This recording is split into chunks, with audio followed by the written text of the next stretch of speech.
Brooks moving it across against Steve Blake. McGrady came off the pick. Aldridge jumping out. Down to 10 on the 24.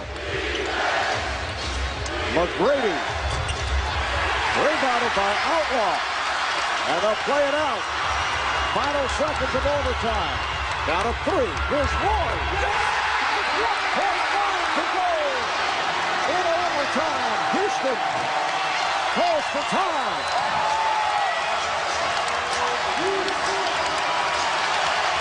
So Brandon Roy, who has struggled with his shot, in fact, Portland over the last 7:45, 1 for 12 from the field prior to this.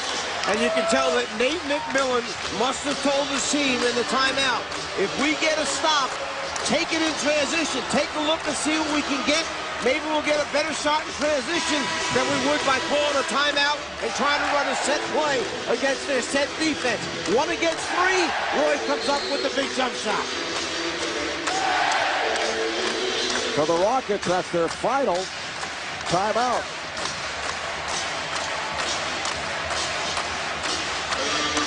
For Houston, it's game 1 of a 5-game Western swing, and they are playing back-to-back. They have the Clippers in L.A.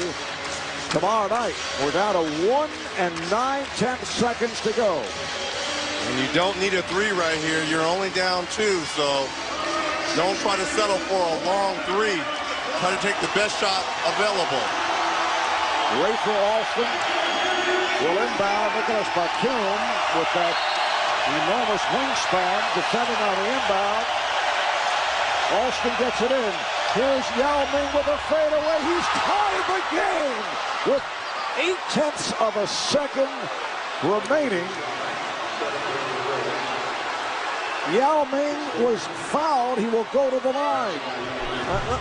There's so much poise here by Rafer Alston because he passes up the first 2 options, then settles to get to Yao. He had to have the clock going in his head, so he knew there was no violation. Foul was called on Brandon Roy. Yao is an excellent free throw shooter, 4 for 4 at the line, and he has given the Rockets a 1-point lead. Portland calls for time. 3-point play for Yao Ming. The Rockets with a 99-98 advantage. And Adelman had so many options out of this play right here because it looked like Ron Artest might have been open, but Yao does a great job of catching the ball, turning over his right shoulder as Brandon Roy trying to come up with the steal, and the bench cannot believe the shot, but they really can't believe the foul. And look at the Rockets bench. It looks good. It is good. And wait a minute. He's going to the line. Remember, he had to come off that low post block about 5 feet out wider to catch it and then turn and shoot it over 2 defenders, made it, and got fouled. And Yao, only 3 for his previous 12, comes up with a clutch bucket. 0.8 of a second remaining for Portland, so there's time for a catch and shoot. Blake will throw it in. Portland does have 1 timeout remaining at 20. Look who is on the ball right now. 7 feet 6 inches on Steve Blake to not give him a good look at where he's trying to throw it. Here's Blake to Roy. This is for the win. Roy with a swing 3 on the Blazers and beat the Rockets in overtime. They will review it. It appeared that he got it off on time, but we'll have to check out the videotape. That's why when you have a shooter and a scorer like Brandon Roy, you're never out of it. As he just comes to the ball and elevates, gets his legs behind him, and follows through.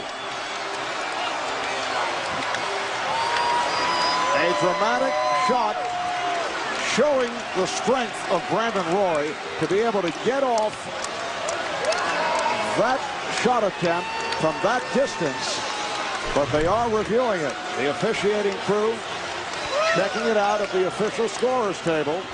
When have you seen two great shots to end the game in overtime like just incredible performances by both Yao and Brandon Roy?